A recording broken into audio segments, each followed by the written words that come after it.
Now let's take a look at this scenario for a second. Imagine, if you will, that you're looking at your personal economy. Now, your personal economy is made up of all of your income, all of your investments, any kind of assets that you own, any savings that you may have, your home, everything. Okay?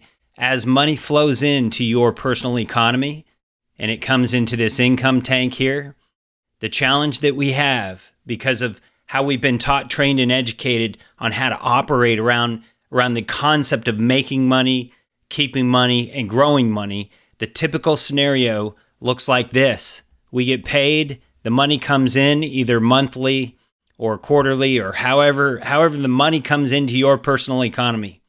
The first area that we lose our money is through taxes. That's a huge transfer of wealth. And we'll look at exactly how much money that is for all of us. The second place that we most commonly lose our wealth is just in paying for our overhead expenses. Now, those overhead expenses can be in the form of business expenses. They can also be in the form of lifestyle expenses. And those are all kinds of things. Those are things like your housing expenses, your car expenses, education, food, fuel, entertainment, travel expenses, everything that you can imagine. All right. Now, the more we spend on our lifestyle, the more we transfer our wealth. And so the goal here is now to maybe squeeze down this pipe here and lower the amount of money that we're actually transferring. Now, in order for us to do that, that means that by definition, we're going to have to divert some of that capital, some of that money coming in.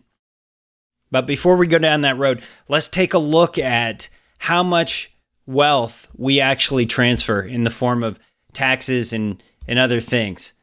You know, if you're looking at a current 35-year-old person, business person that just started out, you know, let's say they're making six figures. Let's say they're making $120,000 a year. That's what they take home every single year. And we can expect that income, that revenue, to grow by about 3% based on inflation. Hopefully, they're keeping up with inflation and paying themselves 3% more per year. And let's pretend that they have maybe, $50,000 in savings somewhere. Now, typically what happens for business owners is we get screwed up in the head and we start to think that instead of investing in ourselves, our number one asset being us and our number one investment being our business, we start to look for the magical ATM somewhere else. And so we set up SEPs and IRAs and 401ks for our business. And worst mistake we can make as a business owner or entrepreneur. But look at how much money we're talking about.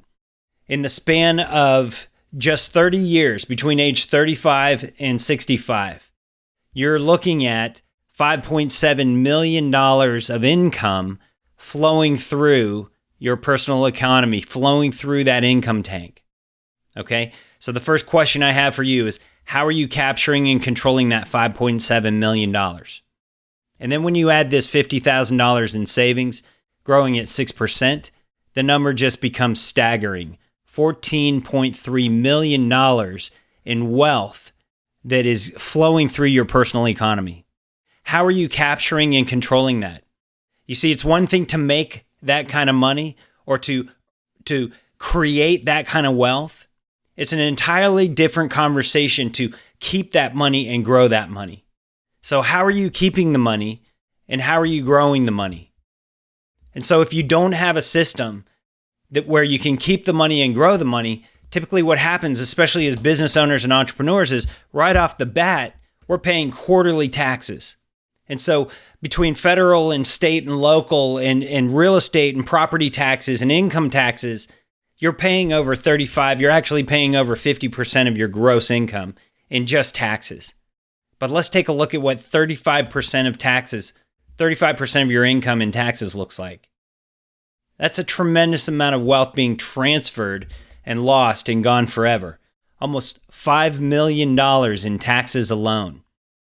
Now, let me ask you a question. If I could write you a check right now for $5 million, in other words, let you keep your tax dollars, what would you do with that money?